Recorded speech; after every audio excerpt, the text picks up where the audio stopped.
ATM எந்திரத்தில் பணம் எடுக்கும் போது உள்ளே சிக்கிக்கொள்ளும் பணத்தை வெளியே எடுத்து நூதன முறையில் முறைகேடு செய்த ஊழியர்கள் சென்னையில் சிக்கியுள்ளனர்.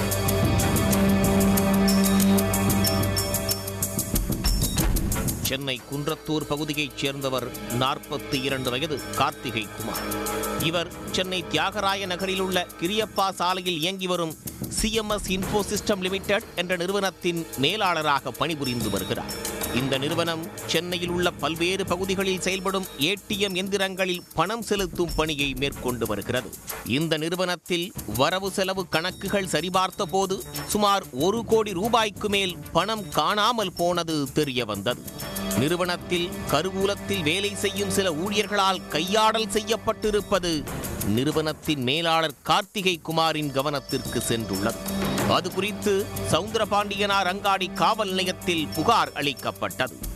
அதன் பேரில் வழக்கு பதிவு செய்து போலீசார் விசாரணை நடத்தினர்.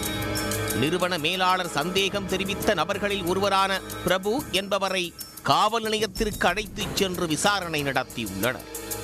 அப்போது ஏடிஎம் எந்திரங்களில் நிரப்ப கொடுத்த பணத்தை அவர் கையாடல் செய்தது உறுதி செய்யப்பட்டது. தனியார் நிறுவனத்தின் கருவூலத்திலிருந்து ஏடிஎம் மையங்களுக்கு எடுத்துச் சென்று பணத்தை நிரப்பும் போது சில நேரங்கள் அந்த எந்திரத்தில் மீண்டும் பணத்தை நிரப்பச் செல்லும் போது வெளியே வராமல் சிக்கிக்கொண்ட பணத்தை வெளியே எடுத்து நிறுவனத்தின் கருவூலத்தில் ஒப்படைக்க வேண்டும். அப்படி எடுக்கப்படும் பணத்தை குறைவாக கணக்கு காட்டி 5 பேர் பங்கு போட்டிருப்பது போலீசாரின் விசாரணையில் தெரிய வந்தது. ஆரம்பத்தில் சிறிய அளவிலான தொகையை இவர்கள் கையாடல் செய்துள்ளனர். அதை பெரிதாக யாரும் கண்டுகொள்ளாத காரணத்தால் லட்சக்கணக்கில் கையாடல் செய்ததாக பிரபு அளித்த வாக்குமூலத்தில் தெரிவித்துள்ளார்.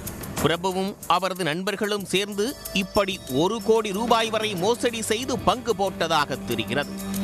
அதன் அடிப்படையில் பிரபுவிடமிருந்து மட்டும் 63,69,000 ரூபாய் பணம் மீட்கப்பட்டிருப்பதாக காவல்துறை அதிகாரிகள் கூறியுள்ளனர்.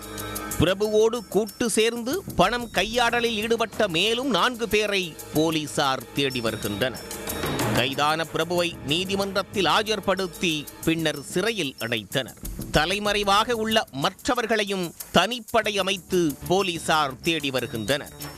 ஏடிஎம் எந்திரத்தை உடைத்து கொள்ளையடிக்கும் சம்பவங்கள் ஒரு பக்கம் என்றால், மற்றொரு பக்கம் எந்திரத்திலிருந்து வெளியே வராமல் உள்ளே சிக்கிக்கொள்ளும் பணத்தை வெளியே எடுத்து நூதன முறையில் அதன் ஊழியர்களே பங்கிட்டுக் கொள்ளும் சம்பவங்கள் பொதுமக்களை அதிர்ச்சியில் ஆழ்த்தியுள்ளது.